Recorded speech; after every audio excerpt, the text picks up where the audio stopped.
Like the goal of the Christian life should never be the total excision or settling of doubts, but that would require turning off your brain. But rather the kind of healthy engagement with doubts, both on your own and in a community. And I really appreciate that I'm in a church, and also, I've found Christian communities at my university that really encourage every question and have never made me feel like I need to turn off, that part of my brain or stop wrestling.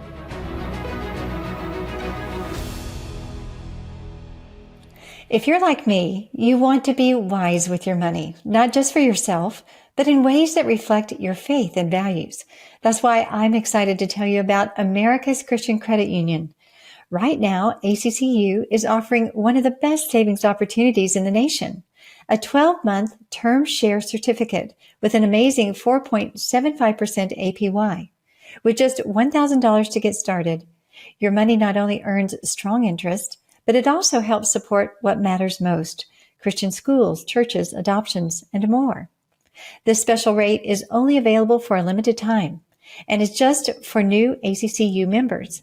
So if you've been looking for a smart, faith-aligned way to grow your savings, this could be the perfect opportunity. Don't wait. Lock in your rate before it drops. Visit americaschristiancu.com/Jana to get started today.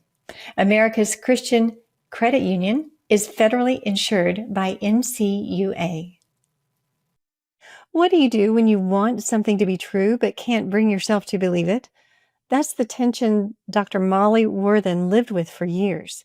As a Yale-trained historian and professor at the University of North Carolina, agnostic about God and faith, Molly spent her career studying evangelical Christianity, analyzing its beliefs and writing about it with intellectual distance.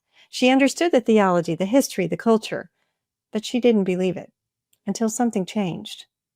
Welcome to eX-skeptic, where we explore the unlikely stories of those who once didn't believe in God and now do. I'm your host, Jana Harmon, and each episode we hear from former atheists and skeptics whose lives were changed by the truth they didn't expect to find. In this episode, Dr. Molly Worthen shares her remarkable journey from secular academic to follower of Christ. It's a story of intellectual honesty, spiritual curiosity, and the courage to believe in something she once doubted. I hope you'll come along to hear it. Welcome to eX-skeptic, Molly. It's so great for you to be with me today. Thanks for having me.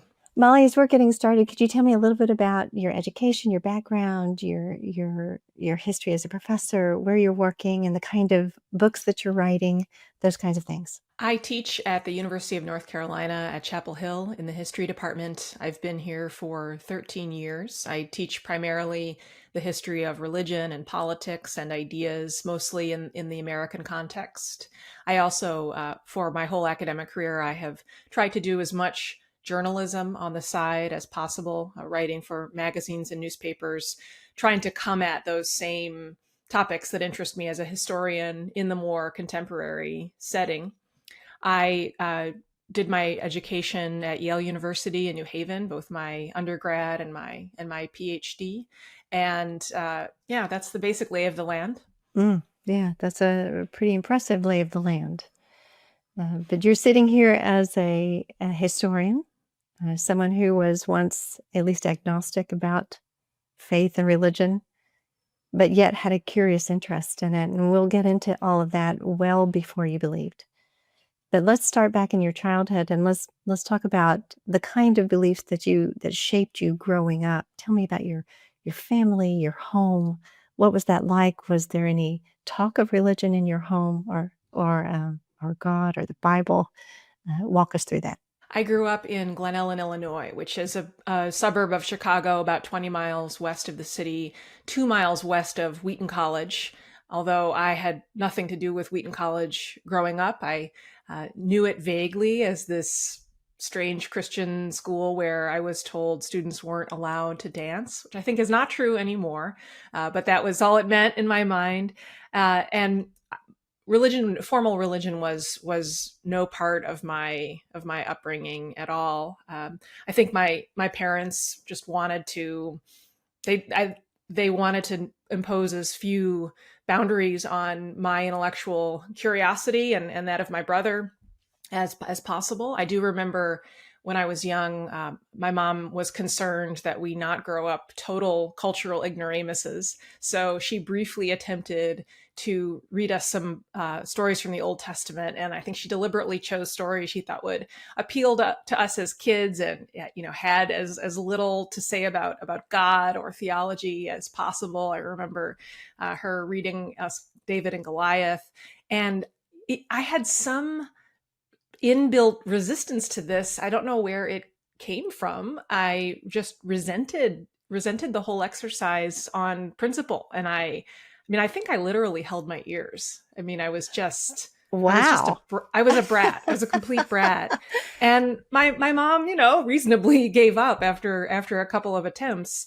I was, I suppose, vaguely aware that a lot of my friends and classmates were in churches of various kinds, Catholic and Protestant, a couple of Jewish friends, but it just never came up. It was not something I was attuned to, either its lack or its presence for other people, until I got to university. So it was just something that even wasn't of curious interest to you at that time. You were resisting somehow, internally repelling even the Bible stories. What did you think?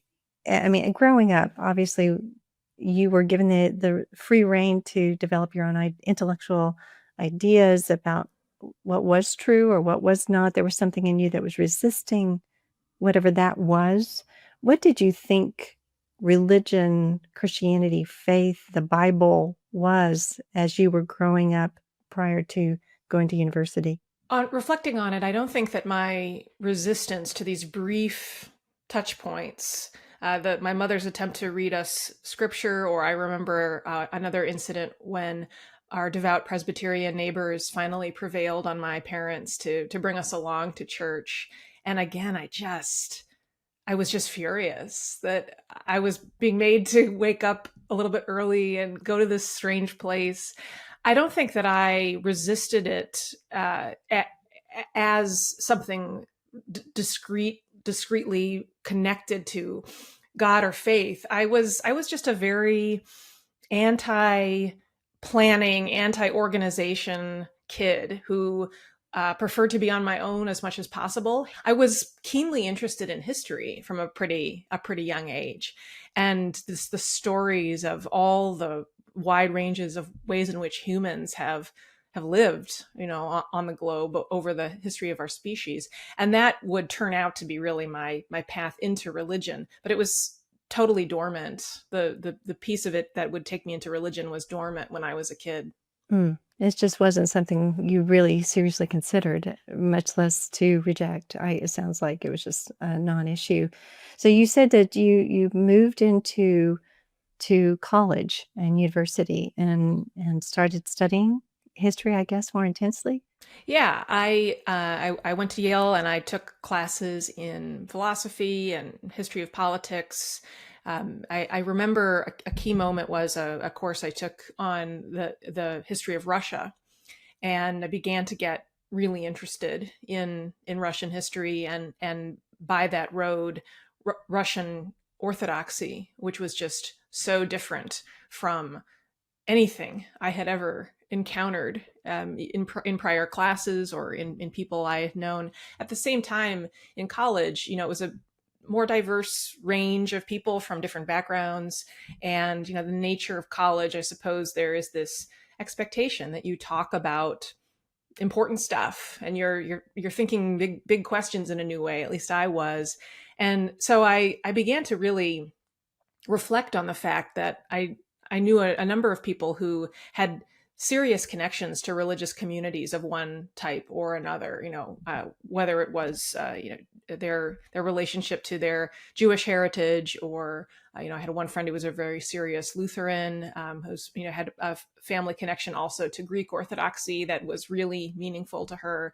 And it was something I personally didn't have, and found myself envious of, both from the point of view of the community and the sort of sense of self it seemed to offer my friends and classmates, but also, I was beginning as an 18-year-old, I was beginning to wake up to some of these bigger questions about, what does it all mean? Where do we go when we die? This sort of thing. And I was envious of these people who I thought, and I think I underestimated the degree to which people of faith doubt and wrestle their whole lives. But I was envious of being in a community that offered you answers to these questions. And so I began taking more classes on theology and religious history, I think as a way of sidling up alongside this thing that I didn't know how to approach really any other way, which was religion. I mean, I was good at being a student and reading stuff and doing my schoolwork, and so I just kind of focused that on an increasing range of religious topics because that's what I knew how to do. Mm. Did you ever enter into conversation, discussion, a church attendance with any of those of your friends who were involved in faith communities? I remember having some serious conversations with one or two friends who were devout. Um, Although I don't recall those conversations ever resulting in an invitation to join them.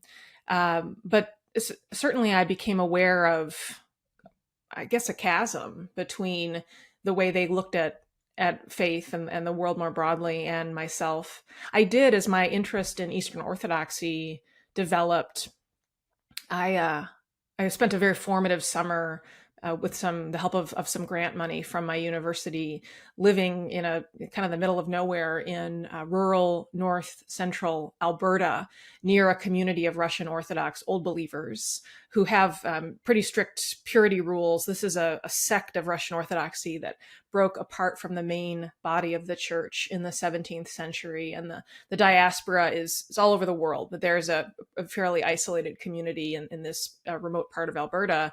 I couldn't live with them, but I lived sort of alongside them in a neighboring town and got to know girls my age, and eventually kind of worked my way into some of the rhythms of the community. Got to help with, preparing the chicken carcasses after the men slaughtered them, helped with the sewing preparations that had to happen before a young girl's wedding in the community, this sort of thing.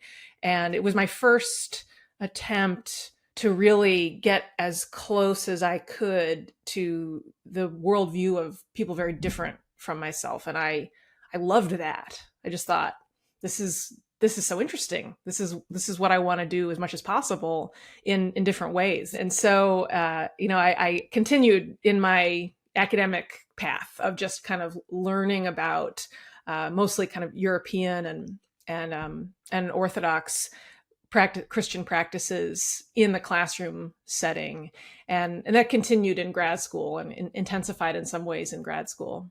As an outside observer, you're very curious, you're very interested. There's something attractive about it that continues to draw you to want to know more. You mentioned that obviously it's a different worldview than the one in which you were living. Just curious, as you were exploring these religious ideas, were you reflecting at all on your own presuppositions, on your own worldview, what those were, how they were grounded, what the implications of those were, as you were looking at religion or religious life juxtaposed to your own? That's a great question. The short answer is no. I think my intellectual process was kind of disorganized. And I know that there are some young people who really develop a coherent worldview and a set of political opinions, quite early in their intellectual development, in high school, certainly by college. I would say in college, I was still quite unformed in so many ways. And I remember I had to write a paper reflecting on my intellectual autobiography. It was a great exercise. It's one I now impose on my own students. And I ended up coming to the conclusion that my philosophy was contrarianism.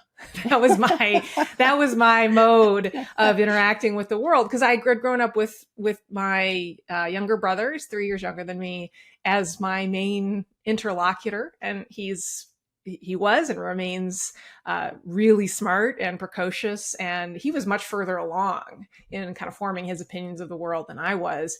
But I knew, whatever he concluded about some issue, well, probably the right position was the opposite of that. So that was kind of my mode, and I think that informed how I reacted to my undergraduate context. I don't really recall being driven to wrestle with the sources of my own assumptions, or reflect on the fact that, I had this keen interest in religion, a natural respect for religious people, and an inclination to take religious worldviews very seriously. Like, they never seemed, all these, from the point of view of the, kind of empiricist Western Enlightenment, quite absurd claims, right, about the supernatural, and all these wild things that do and have and will happen in the universe.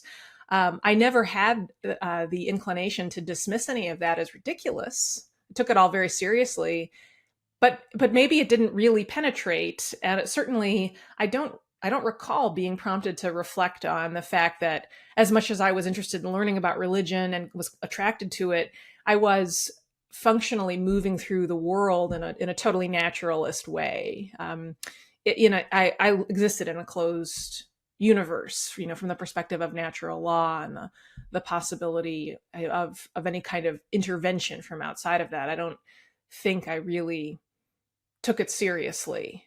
I was a bumbling undergraduate who was just sort of, I was intensely curious and would be inclined to kind of focus on whatever was right in front of my nose. I don't think I did a lot of zooming out.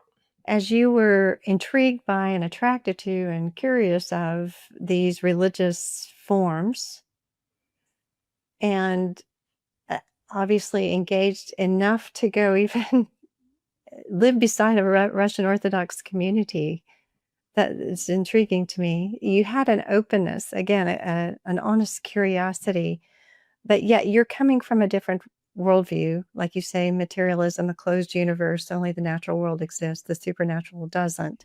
So when you're looking at these religions as a point of investigation, did you question whether or not, or the veracity of their beliefs, or why do you believe this, or were you just kind of in an observation mode? I was in observation mode. I think I'm wired as a reporter who is just, when I'm working on a story, interviewing people, observing a worship service, I try to become, as much as possible, I guess, what Ralph Waldo Emerson described as his ideal mode of being in the universe, which is to just become a transparent eyeball. You're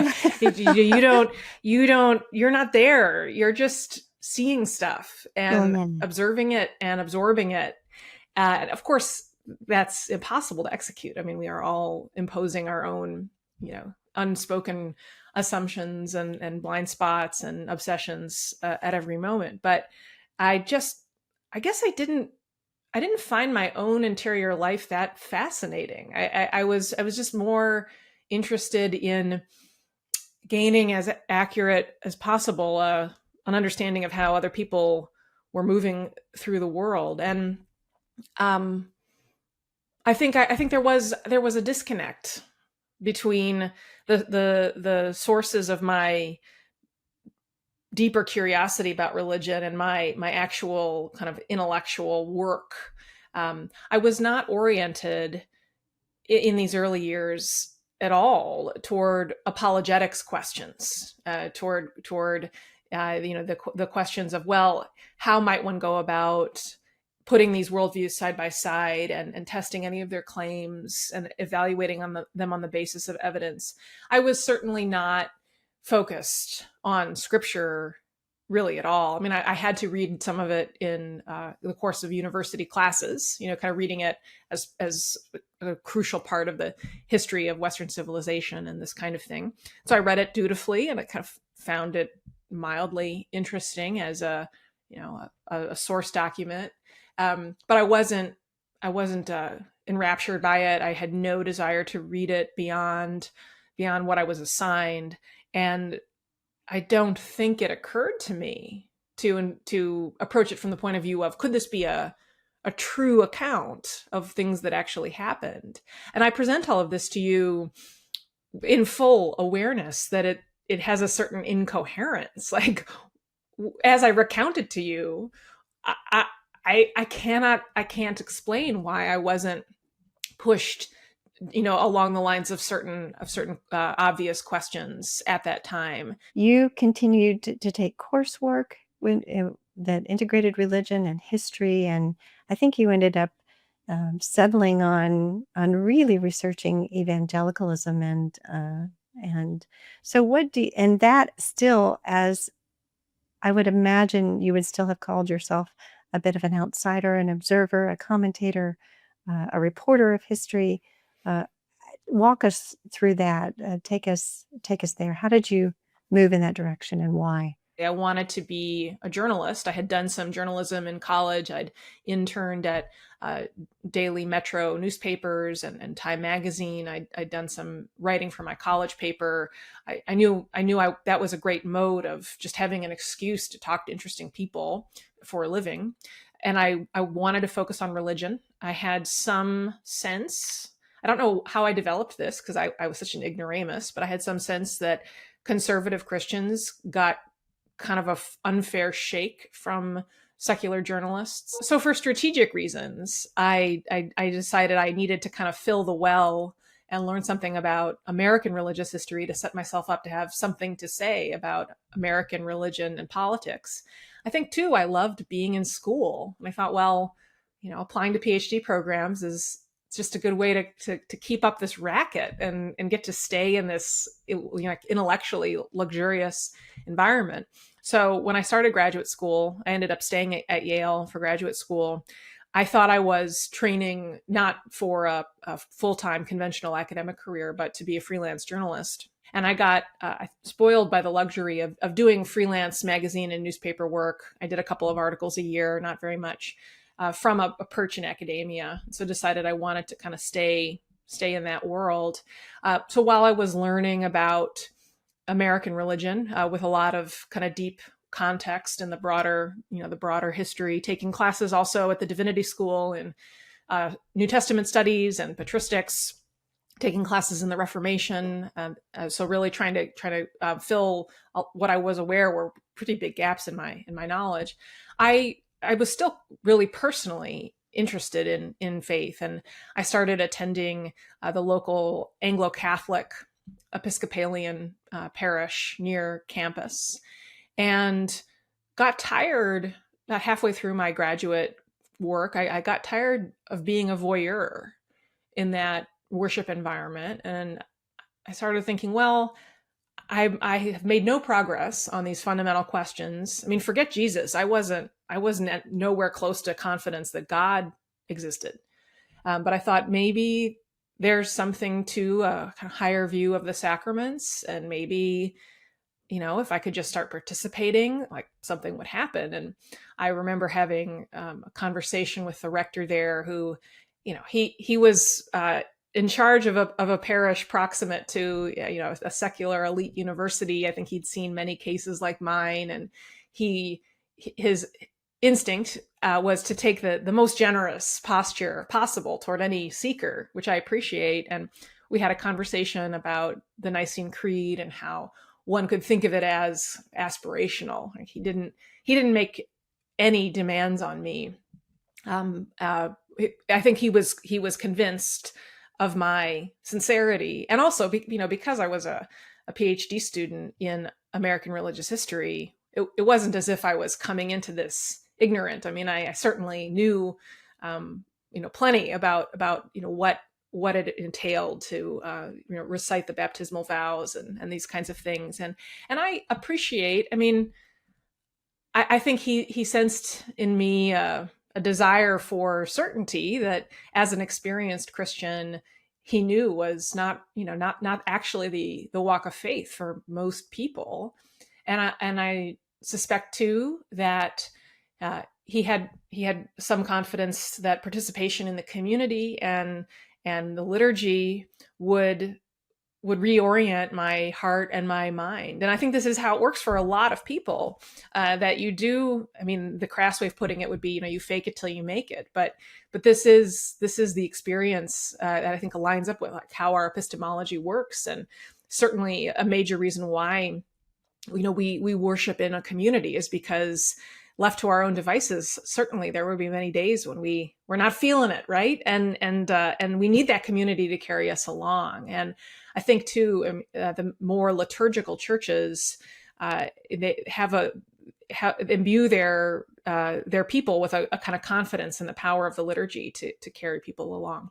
So I ended up getting baptized in 2008 at the Easter Vigil, and I don't regret doing it, but it was a pretty traumatic experience. I didn't know why I was doing it really. I mean, I felt pushed to do it, like, and I understood that even though I was agnostic when it came to the existence of God, I did narrate that compulsion as a divine hand. I've been reading Augustine. I've always been attracted to a kind of hardcore predestinarian picture of divine sovereignty. This was true even when I was an agnostic who didn't believe in God. I often had the cart before the horse. Like that's a sort of theme in my spiritual development.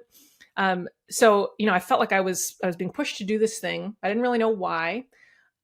I was still so far from even tentative confidence in the most basic claims of Christianity, and the sociology of this parish was such that I was doing this incredibly personal, vulnerable thing in front of all my colleagues. I mean, because this is the Episcopalian parish closest to the university.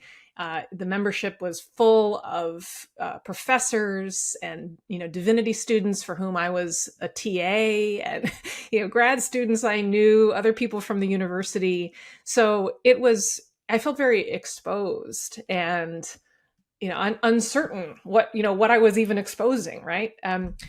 So I went through it and continued worshiping there, taking communion, the whole bit for some months. I did not get confirmed, and I kind of drifted away from it with a great deal of regret. I mean, not in like a, I don't know, casual way where I was just relieved to be able to stay in my pajamas on Sunday mornings, but a sense that I had failed, and that this was like a persistent thorn or itch, or whatever metaphor you want to use. And I would sometimes go to Compline services at night, when traveling, or later when my husband and I moved to Newport, Rhode Island, I would sometimes attend Anglican worship there.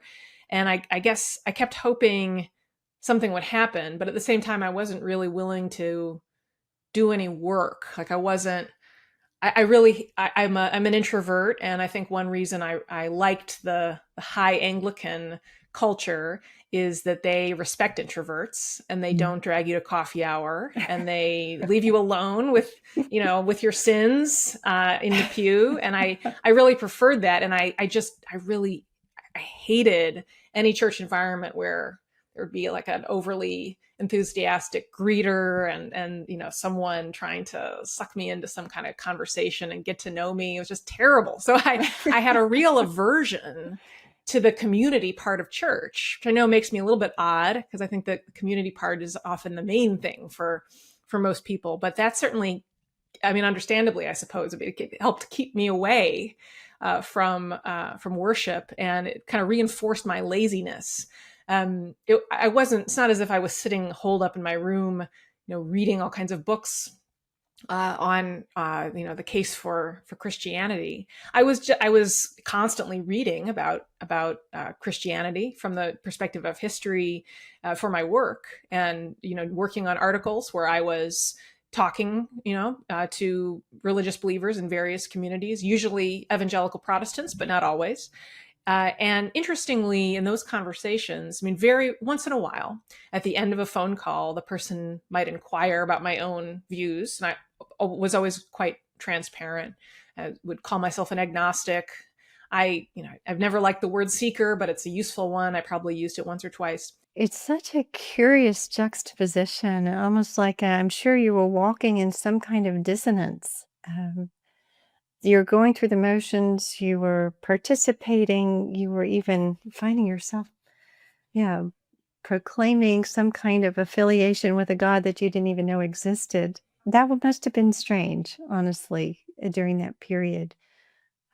It sounded like you wanted to feel a part in some way, or to believe it as the others did, but it sounds like it was still something at a distance, something that you still studied, but somehow, even though you tried to partake, it somehow didn't take in some way, that there was still I don't know, some kind of a wall or some kind of a lack. As an investigator and looking at history and looking at religion, did you still perceive it as an agnostic?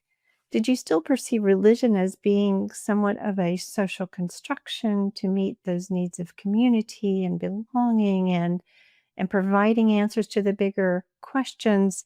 I was always a little bit skeptical of the characterization of religion as purely a social construction, and I think I've always been wired to take the ideas extremely seriously. At the same time, when you grow up in a kind of post-Christian or residually Christian culture, and especially then when you go on to study it and develop credentials as an expert in Christianity, maybe it's easy to think that you understand it, like you know what Christianity is. But I guess I didn't realize, for about 2 decades, I didn't realize that I had kind of skipped a step in my in my learning about Christianity.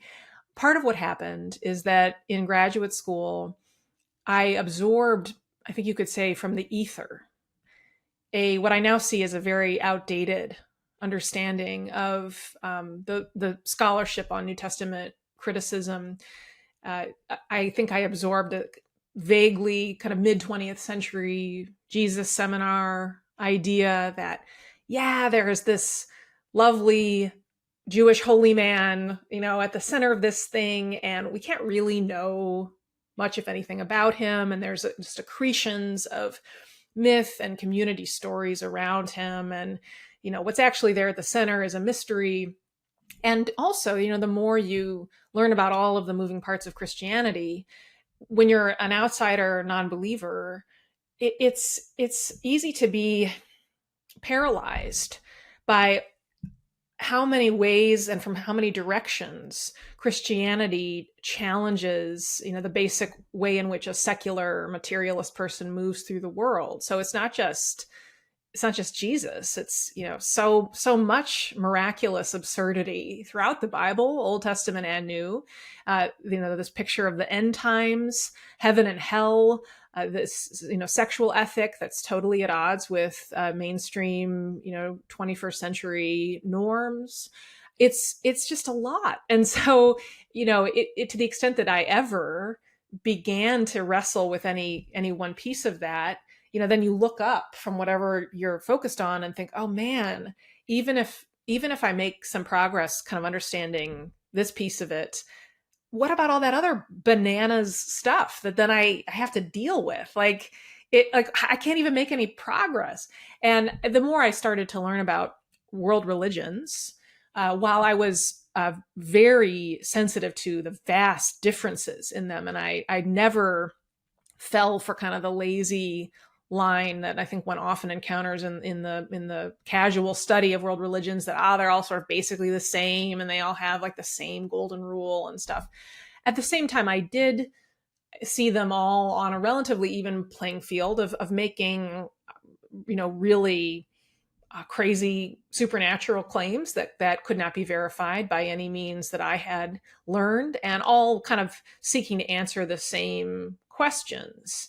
And so while I was focused on Christianity, I think I had that sense, and that any intellectually honest seeking would have to really investigate in a rigorous way every major religious tradition, and that also, I think, contributed to my sense of paralysis. So it was. I think there were a few intellectual factors conspiring to keep me relatively complacent, but I think it was more just this absorption, this kind of non-intellectual, certainly not rigorous absorption of a certain kind of condescending and dismissive perspective on the possibility of engaging with the historical claims of Christianity on the same level, with the same rigor that I was studying and scrutinizing other historical documents. So then what happened? What caused you to say, maybe I should take a look at those claims. Maybe there is something deeper or more substantive there that I should be looking at. Over my time teaching at UNC, I came to articulate my philosophical position as something like kind of William James pragmatism. William James was and remains one of my intellectual heroes, was a philosopher and psychologist, one of the founders really of the modern psychology and psychiatry, who wrote in the late 19th and early 20th centuries.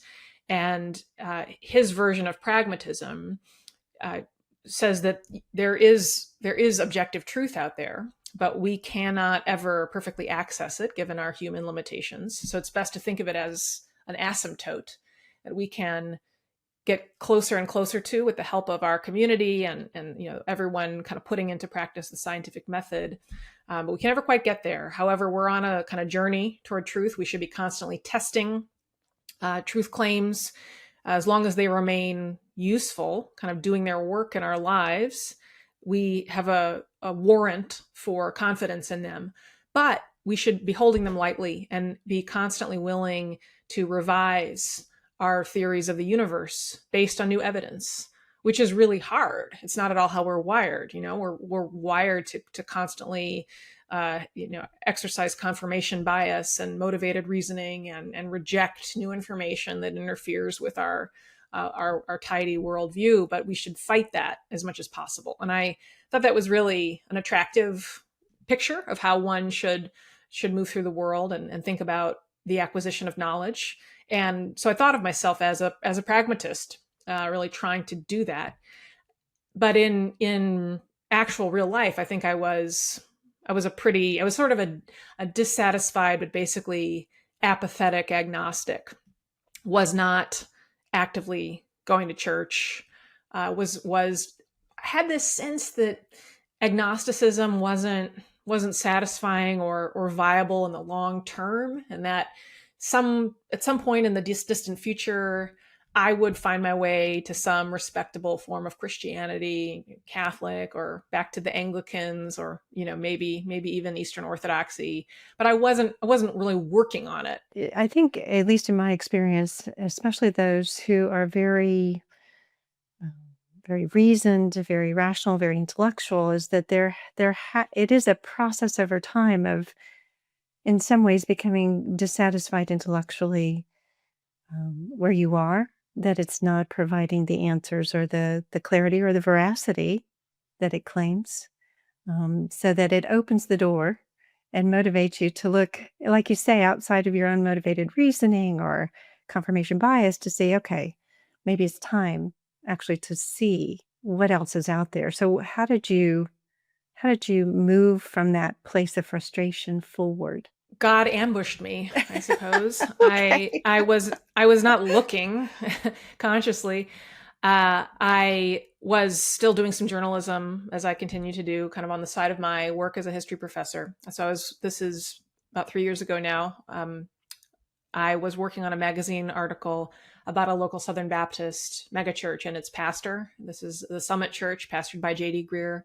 And he had, at that time, recently stepped down from a tumultuous tenure as president of the Southern Baptist Convention. So I was planning to write a story about, why is it that this megachurch is growing, and also kind of putting this in the context of the Southern Baptist Convention and all the turmoil and the challenges of the culture war for evangelistic churches trying to reach a fairly secular, left-leaning part of North Carolina, what we call the triangle, the research triangle. I was early in my research on this church. It took a while to get on JD's calendar for an interview. So I was interviewing other staff and just trying to learn as much about it as I could. And I was really struck by the single-minded focus on evangelism among these Christians. And this is not to say that I had any doubt that other Christians I met in other contexts really believed, Christianity, but there was a relentlessness about Summit staff that not a joyful relentlessness, like not a relentlessness that put me off, but just a single-minded energy for getting as many people as possible to hear this message that made me think, man, these people really believe this. Like this is serious. And I guess it just got me to sort of sit up and take notice a little bit. And so I had this conversation with the head pastor coming up, and, I wanted to make the most of it. I had put together all of these notes and had all these topics I wanted to cover. And the conversation, in many ways was a normal interview in which we did cover all of these various sort of, culture war type topics and questions about theology and so forth. But I did find myself departing from my own script a little bit. I outed myself as an agnostic, which I don't normally do. I also remember one point in the conversation, and this was not a question that was on my prepared list, where I said, is there any room in your church for people who doubt?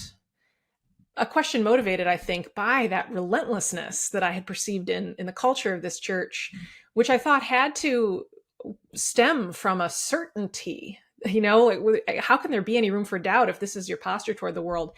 And he said, well, sure, there's room for doubt. I mean, start with the pastor. And he talked to me about his own, how he thinks about doubt and his own wrestlings with it at various points in his life.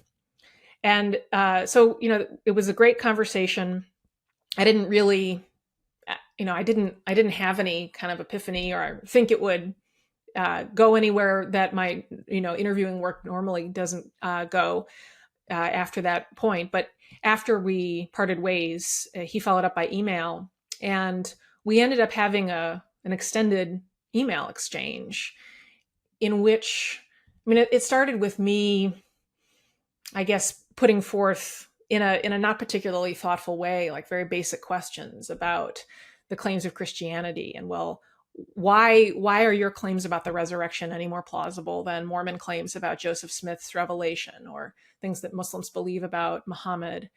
And he would write back these extended, very thoughtful, very scholarly replies with citations. Often he would say, that's a really good question. Let me talk to a few colleagues at the seminary and look up some things and get back to you.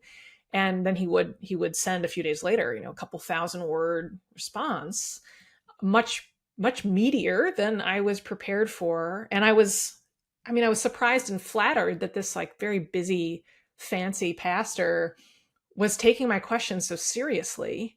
And it compelled me to feel, okay, I have to step up here. I need to take this process seriously. And also I was becoming intrigued. And I was realizing, to my shame, that here I am, a supposed expert on the history of Christianity, but I've never actually looked into the fundamental historical claims of Christianity. And maybe I ought to. So, at a certain point, after a few rounds of email, I said, I'm an academic. Can you just give me some homework and, give me a reading list? And he was very astute, kind of appealing to my ego. And he told me that he had consulted the famous minister, Tim Keller, about my case. And I knew who Tim Keller was. And I was like, man, okay, this is getting serious. I'm being like tag teamed now. And so he said, well, Tim and I have, I talked to him about a book list. Here's a list of books. And it included some of Keller's books and N.T. Wright's giant Resurrection and the Son of God, Richard Bauckham's Jesus and the Eyewitnesses.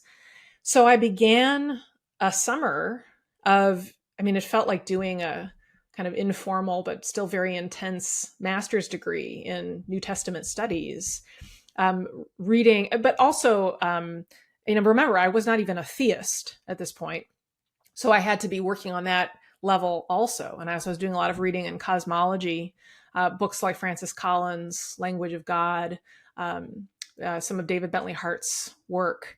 And I remember opening a Word document and just beginning to keep a journal, which is not something that I make a habit of, but I just needed a forum in which to record how much I was learning and how I was kind of in a halting way beginning to realize that I had never really interrogated my own assumptions, and that there was this wealth of really excellent biblical scholarship, much of it published since the 1990s. I mean, there's really been a renaissance in New Testament scholarship produced by, I would say, believing scholars, but across quite a range of theological perspectives. And J.D. was also very clever in anticipating my kind of, as much as I don't like to think about myself in this way, like he understood at some level I was this Ivy League snob. And so he was recommending books written by,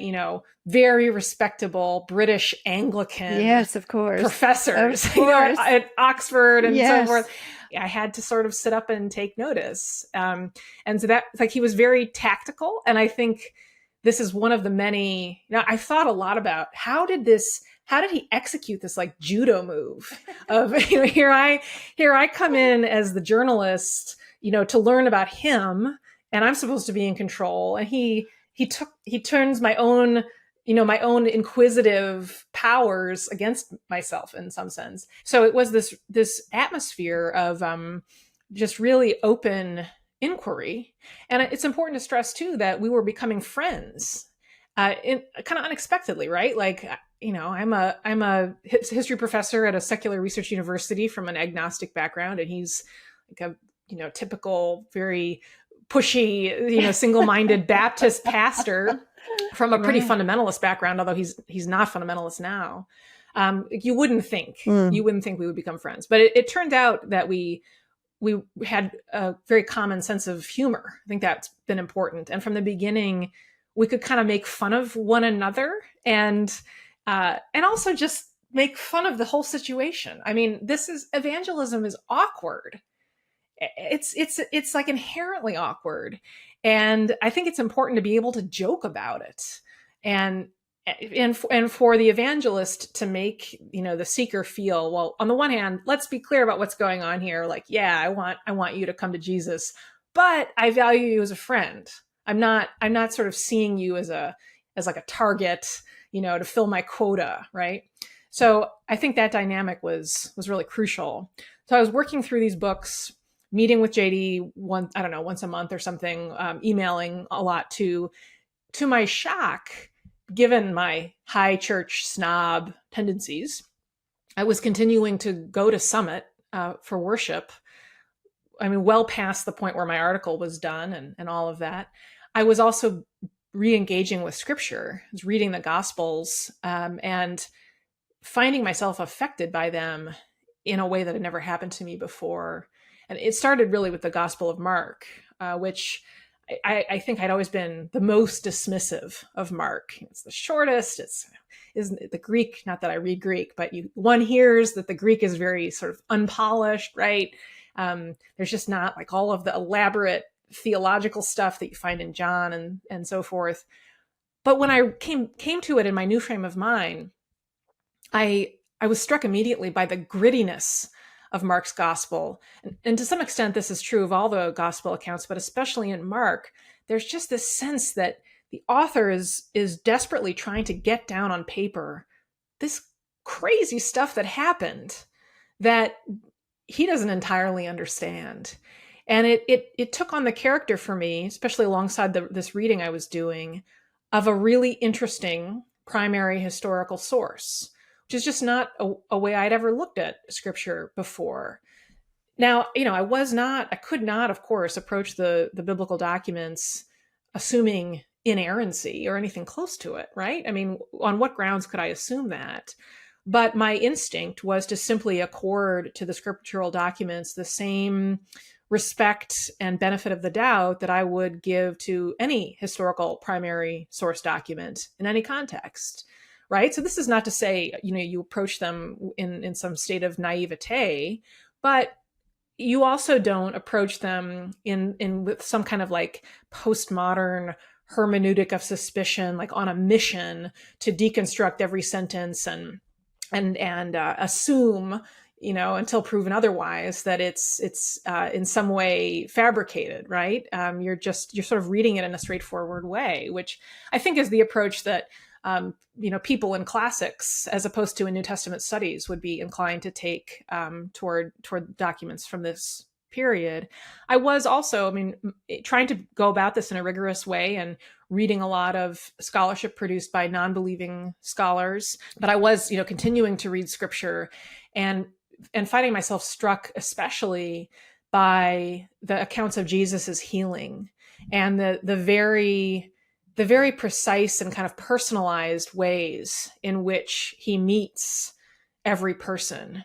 In Mark 7, when Jesus heals the deaf man, he takes him aside privately and puts his fingers into his ears and, after spitting, touches his tongue and says, "Be opened." Or, Mark 8, the blind man at Bethsaida, where Jesus leads him out of the village and spits on his eyes and lays hands on him and, says, "Do you see anything?" And the man says, "Well, I see people, but they look like trees walking." So Jesus has another go at it, and then he's completely healed.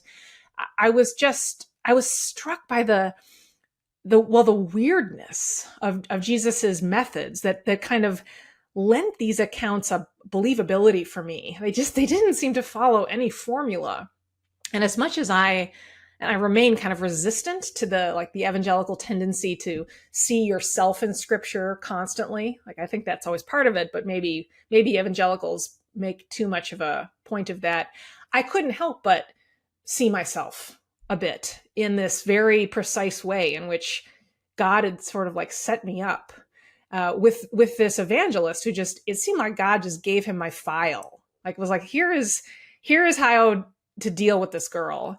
And that God had set things up for me to be humbled in this very specific way. I was this high church snob who had probably written some slightly snarky things about megachurch seeker-sensitive worship. And here I was kind of caught in the gravitational pull of this, megachurch mothership, right? I wasn't even worshiping at one of the satellite campuses that are smaller. I was going to the mothership, really sort of relishing the anonymity of the dark rock concert feel. And when I could work my nerve up, I could go down and talk to the pastor, but otherwise I could jet out. And yes, they would greet me in their very cheerful way. Summit has a lot of greeters. You get greeted 6 times by the time you get to the sanctuary, but they leave you alone. They don't drag you anywhere. But there's something about the very stripped down character of contemporary megachurch worship. And this, Summit is a very reformed, theologically serious place where the preaching is a pretty intense experience. And that helped me focus on Jesus for the first time. I think just because of my wiring, not through any fault of more liturgical churches, for me, worship in a high Anglican or Orthodox or Catholic setting, there was just so much for me to focus on that wasn't Jesus. Wow, Thomas Cranmer is such a literary genius. Look at what he's done in the Book of Common Prayer, or the stained glass and the iconostasis and all of these things, which are wonderful teaching tools. And I have met so many Christians who grew up in a low church, non-denom, suburban megachurch environment and got frustrated with that context and its blind spots and shortcomings. And for them, the path toward recovering the mystery of the gospel involved, going in the more liturgical direction. That makes absolute sense to me. But for me, just because of my story, I had to go in the opposite direction. It's different. It's calling you to something deeper, something more real than you had anticipated. I love the analogies that you brought out with Jesus, that you're really learning more about who he is and that he allows the blind to see and the deaf to hear, not only through the literal healings that he accomplished in the Bible or through scripture that we read, but it seems that he's doing that in your own life at this moment. It's almost as if, like you said, that um, like the blind person, well, he could see a little bit, but it wasn't absolutely clear. And then that there was a little bit more interaction with Jesus, and things became more clear. And I'm anticipating that that's the direction that your story is taking. Absolutely. I was continuing to try to make sense of this, in my notes, and I found I had to constantly reread my own notes because my epistemological grooves were so deep that I would come to some kind of halting conclusion, where I found, uh, you know, N.T. Wright or Richard Bauckham's account of the historical reliability of the biblical texts, more convincing than I expected to. But if I didn't confront myself with that tentative conclusion repeatedly, I would just sort of slip away from it. Like, well, I'm not the kind of person who believes this stuff. That's not an argument, but that's sort of the default mode. Now, N.T. Wright's Resurrection and the Son of God is it's a behemoth, and even for me as a fairly scholarly reader, I found it at times overwhelming, and I would have to kind of go back and read the chapter in Tim Keller's Reason for God, where he kind of summarizes Wright's case for the resurrection, so that I could get myself reoriented for the forest instead of the trees. And he argues that coming back from the dead was not something that dead messiahs did in this time, and that there were lots of self-nominated saviors, prophets running around. Certainly, it's not something that Jesus's followers would have expected. And he says that either the empty tomb or Jesus's recorded appearances, if we had one or the other in the documents, they would not have yielded the early Christian belief in the risen Messiah, but that there's reason to take both seriously, and that both in combination, that the tomb was empty and that Jesus did appear to his disciples, they're the only reasonable explanation for this very early, very strong belief in the resurrection. And Wright says that attempts by, he calls them kind of post-Enlightenment scholars to mythologize these stories and to read them as later Christian beliefs imposed on the past, to say that the witnesses in the Gospels were engaged in wish fulfillment based on dreams, or the special feelings they had about their experience with Jesus, their own guilt, whatever, that all of this is essentially chronological snobbery, to use C.S. Lewis's phrase, and that it doesn't take seriously the quite sophisticated way in which first century Middle Eastern people navigated their world and their worldviews. And reading Wright lay out this argument made me see that I was myself kind of guilty of that condescension toward the past, and I hadn't adequately appreciated the richness of first century Palestinian, Hellenistic milieus, and that if I were to simply accord to that culture the same courtesies I would want for someone studying my world, I had to just take the biblical accounts seriously in a new way. The other thing I was coming to realize is that my resistance to the resurrection was premised on a really deeply seated anti-supernaturalist bias. I was finally becoming aware of my existence in this closed universe. And the more I thought about it, especially as I was doing all this reading on cosmology and becoming persuaded of theism, the more I realized that I wasn't really entitled to those assumptions, and that if I was willing to suspend my disbelief in the supernatural, well, then the Christian account of the resurrection was increasingly becoming more persuasive as an explanation for the evidence we have than the other convoluted stories about a stolen body and later mythologizing and what have you. The other crucial thing that JD helped me see, and this sounds quite obvious when I say it, but it wasn't obvious to me at the time, and this is, I suppose, the character of any epiphany, is that I came to finally see that Christianity is unique among world religions in that it really stands or falls on whether one thing did or did not happen in history. I mean, if the resurrection happened, then, I think we have grounds for accepting that Christianity is true. And if it didn't, as Paul says in 1 Corinthians, then our faith is totally in vain, and we are among those most to be pitied.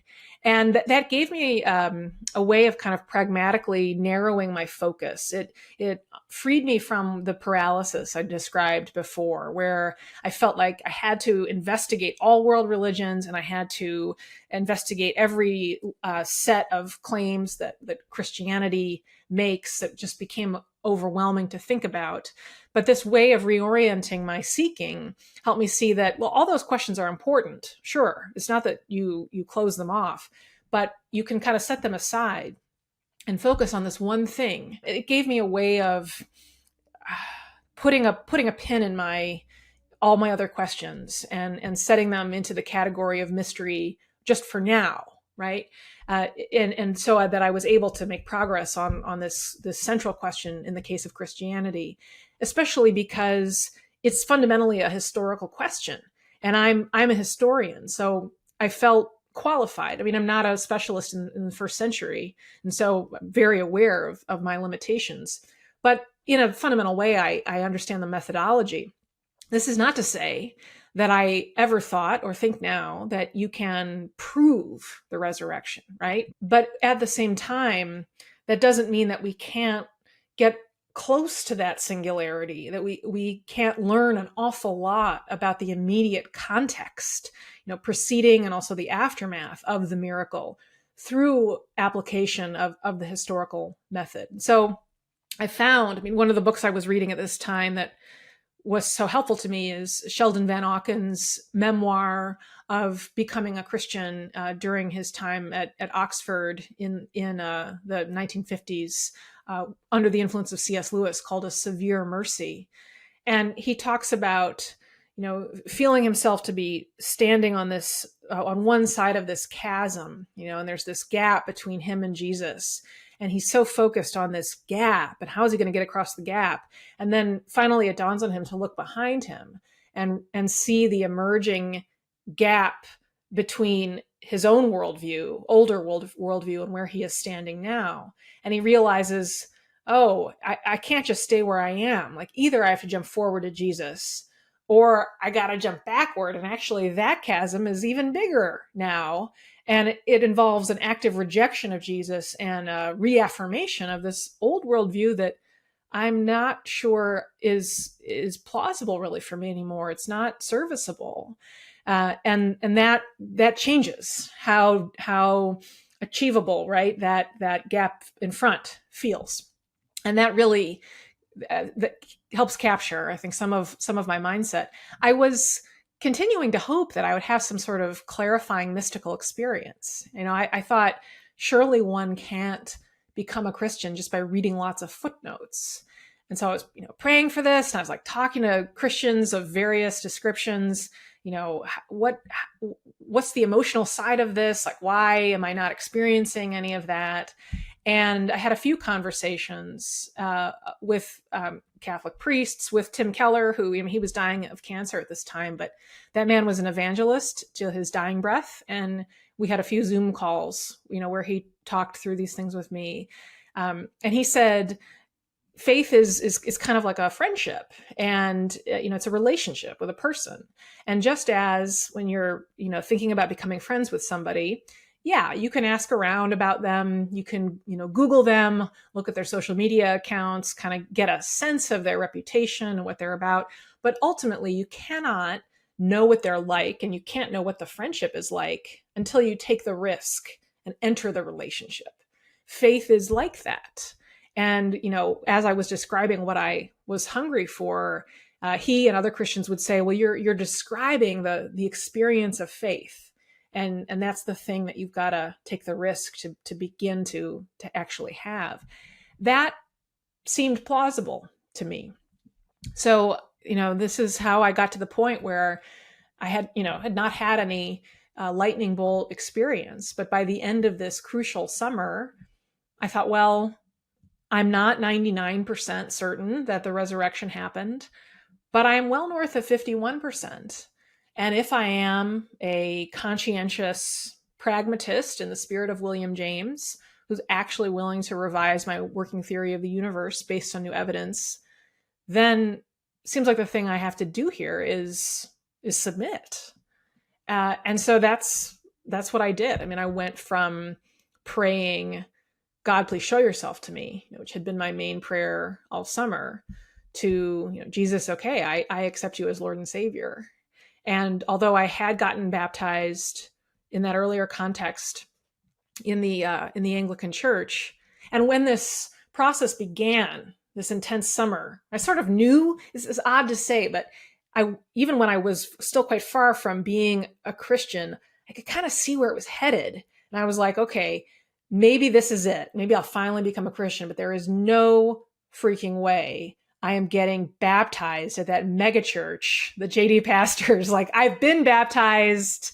I don't need another baptism. It's like too embarrassing. But by the time it actually happened, it was just very clear to me that part of submission involved getting dunked in the tank, while the worship band's playing, with the Jesus in my place t-shirt that Summit makes all its new people getting baptized wear. And so I did that, and I remain a member of Summit, and I'm still a complete spiritual infant, but that's just how it works. I mean, I think I've had to grudgingly accept that faith is not like other things in life where I can kind of set a deadline and, homework and writing and reading I have to do to master something and then execute it and check it off my list and move on. Like, faith doesn't move on our timetables, it moves on God's. So I'm still wrestling with so much and, have to talk myself into it anew every day. But I think, Tim Keller was correct when he said that faith without doubts would be like an immune system without antibodies. Like, the goal of the Christian life should never be the total excision or settling of doubts, but that would require turning off your brain.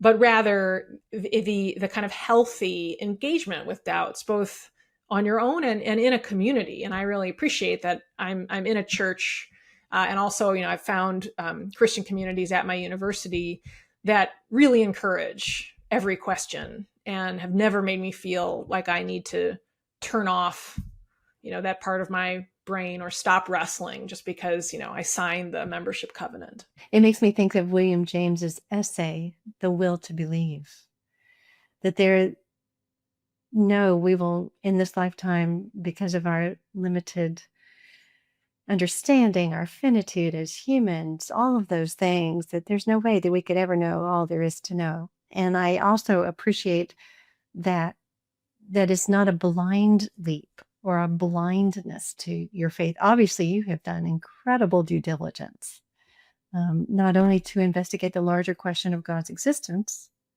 but also how that can inform the reality of the resurrection and the person of Jesus. And so you have now what appears to be this beautiful combination of intellect and faith together, head and heart. And then you add that with your surrendered posturing and humility towards God. And you call yourself a spiritual infant, but I would say that you're pretty far along in your journeying, that you have moved to in such a place of really not only profundity in terms of your own understanding, but also your deep desire your eagerness to learn and your desire to go deeper. I love your story and how all-encompassing it is, and the honesty of your struggle, and the reality that all things aren't perfect and that we're all on a journey. A daily surrender is not easy for anyone, um, but but in your story, Molly, you were a skeptic and agnostic for many years. You were the voyeur who was looking in or looking at religion and looking at Christianity and analyzing and talking about it, writing about it, thinking about it. But it took you a while to enter um, in a vulnerable way, I guess you could say. There are probably a lot of people listening who are just like you have been or were for so long, where they're looking at Christians, they're looking at people from the outside, saying there seems to be something there. I don't know what it is. I'm curious about it. You went on a very particular intellectual journeying. Like you say, Jesus meets us all in very specific and unique ways, and you needed to be met in a way that satisfies you intellectually. Um, if not everyone is like that, of course, we're all different. But if somebody is interested in entering in as more than just a voyeur, to see, is there something real? Is there something true here? What would you recommend for that person? How could they take a step forward? Would it be reading some of those books? Would it be having finding Christians of substance who can have those kind of conversations with you in humility and grace? What would that look like? What would you say? I have maybe one sort of big picture point of advice and then a more practical one. The big picture tip, which I wish I had acted on earlier, is to ask yourself, have you posed the same questions that you are inclined to pose to the worldviews of people you don't agree with? And that would include, for an agnostic, include Christians. Have you posed those same questions to your own worldview? I don't really think I did that for far too long. Secondly, I this is hard to act on, but I do think it's important to be aware how easy it is in our culture, which is so steeped in Christian assumptions, just part of the, it's part of the air we breathe. It's easy to think that you really know what you're rejecting when you reject Christianity. And I guess I would challenge any seeker to halt and really have at least a couple of serious conversations with thoughtful believers to make sure you understand what the gospel is and what the warrants for confidence in it are. I think it's important to find a person who will kind of come alongside you in this, but that can't happen. It can't be a productive process unless you're already at the point of feeling dissatisfied with your previous worldview, which is why I think posing those questions is so important. I think it's easy, and I regretfully I talk to students at UNC often who are in this position to end up in Christian subcultures where your questions get shut down, and it breaks my heart because that's just, there's no reason for that. I think that there are particular resources, especially on a number of university campuses. I'm a big believer in the study center movement, really. These centers that have grown up kind of adjacent to many campuses that are devoted to reconciling Christian faith with critical inquiry and learning. And often, if your campus has one of these, they are really great places to meet Christians who are keen to have these conversations.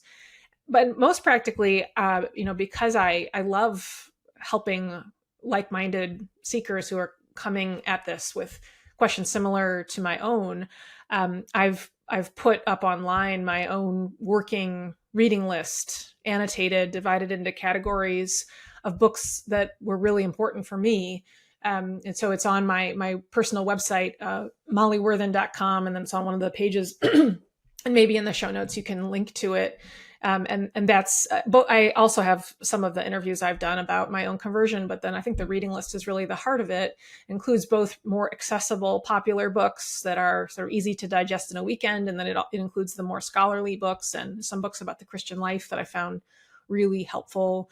And so, that's like a concrete place to start if people are interested in these questions. And to Christians who are on the other side of this, I would say that it's important to not put pressure on yourself to close the deal, if you will. When I think about my process, sure, I was evangelized in a very specific way, like by J.D. with a strong assist from Tim Keller.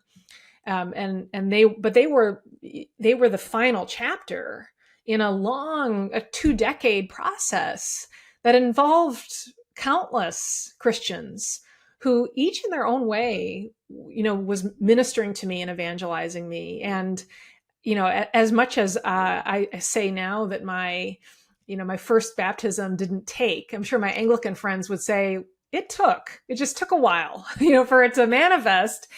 And they were important in my process as well. I mean, that could have been a moment if it had gone badly, if they hadn't been so, respectful of my introverted nature and where I was, they could have totally alienated me from Christianity in like an irreparable way. And they didn't. They planted seeds that then took a long time to germinate. So, I think it's important as Christians, to see ourselves as constant witnesses who are playing some tiny role in other people's stories. And those stories are not ours. The stories belong to God, and we can't know the arc of them. Like, all we can do is tell people what our experience has been and what's happened to us. And, have patience and humility about whether we get to see the fruits of that directly. Oh, I appreciate that. Yeah, it has been interesting in your journeying, the variant of the type of Christians you were engaged with, from the Anglican Church all the way to, to the kind of pushing you along when you really weren't ready, but yet it still served a purpose. To J.D., who was the overt evangelist, to Tim, was a little bit more thoughtful, a little bit more, letting you come to your own conclusions and stall out if you need be. Exactly. Yeah. So Christians are different. Everyone they engage with is different. And this is, as you've intimated over and over, conversion is a work of God. It is, like you say, everyone has their own arc. And what a beautiful story you have, and the arc and the life that the Lord is redeeming for him through you is just really quite an incredible story, Molly. I so appreciate you coming on. You're being are incredibly articulate and very clear. And I know that so many people are going to benefit from hearing your journeying and will want to investigate more as you have. So thank you for making your website available, your story available, your resources, everything. I just so appreciate you coming on today. Thanks so much for having me. You're welcome. If these stories mean something to you and they've helped you think more deeply or see faith in a new light, would you consider partnering with us to support what we're doing here at eX-skeptic? We're so appreciative of our listener support, and your gift helps us bring these conversations to people who are genuinely searching. Find the link in our show notes or head to eX-skeptic.org and donate, or shoot us an email at info@eX-skeptic.org if you'd like to learn more. Thanks for listening to this episode of eX-skeptic with Dr. Molly Worthen. If you were moved by her story, you're not alone. So many skeptics wrestle with questions about truth, faith, and reason. And Molly's journey reminds us that doubt isn't the opposite of faith. It can be a doorway. To explore the same resources Molly used in her own pursuit of truth, visit her reading list at mollyworthen.com. We've also linked it in the show notes. Whether you're a seeker, a skeptic, or someone walking alongside a loved one with doubts, you'll find wisdom there. And if you've enjoyed this conversation, please subscribe, rate, and share this podcast with a friend who might be curious too. You can stream eX-skeptic on all platforms and connect with us at info@eX-skeptic.org. If you'd like to hear more stories like Molly's, visit our website at eX-skeptic.org or our YouTube channel, where you can explore curated playlists by topic. You can also sign up for our email list to stay connected and be the first to know about our new episodes and resources. If you'd like to talk with one of our guests about your own questions, email us at info@eX-skeptic.org. We'd be happy to connect you. Our podcast is part of the C.S. Lewis Podcast Network, and Ashley Kelfer is our wonderful podcast producer. Thank you for joining us, and come back next time for another unlikely story of belief.